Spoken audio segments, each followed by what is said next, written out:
Sérgio, prazer falar contigo.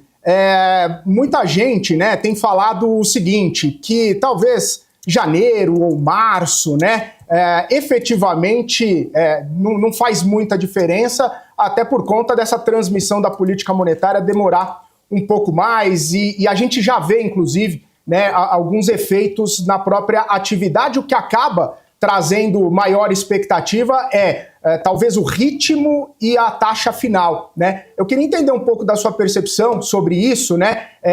O que o mercado acaba calibrando mais, né? Se começa em março com 0,5, estende até de repente 12, um pouco mais para baixo. Como que isso pode dar mais tração? Como que isso pode dar mais impulso para o mercado? E diferentemente, né? Se não for talvez nessa trajetória, se o Banco Central for um pouco mais cauteloso, como que isso também acaba mexendo com as expectativas do mercado diante, né, desse cenário incerto, mas que todo mundo já está precificando início do ciclo de flexibilização?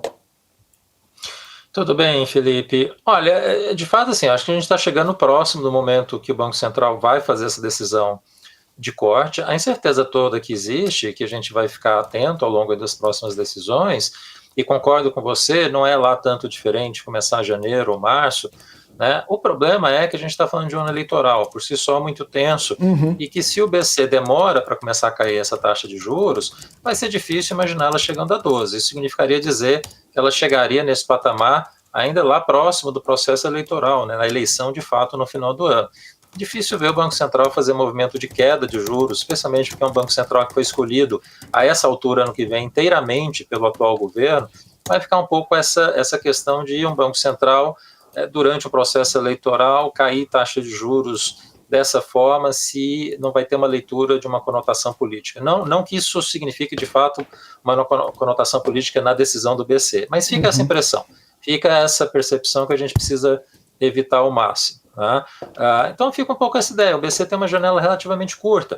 Ora, se a atividade está desacelerando, a inflação de alimentos está ajudando, o câmbio está ajudando, as expectativas de fato estão cedendo, a gente, no horizonte de 18 meses, a expectativa está caminhando para ficar próximo de 3%. Não chegou ainda, mas está caminhando para isso. Quanto mais tempo a taxa real fica no patamar que está agora, mais a gente consegue chegar nessa taxa de inflação. Então, acho que, por conta disso tudo, o BC teria espaço para começar a fazer esse processo de queda já.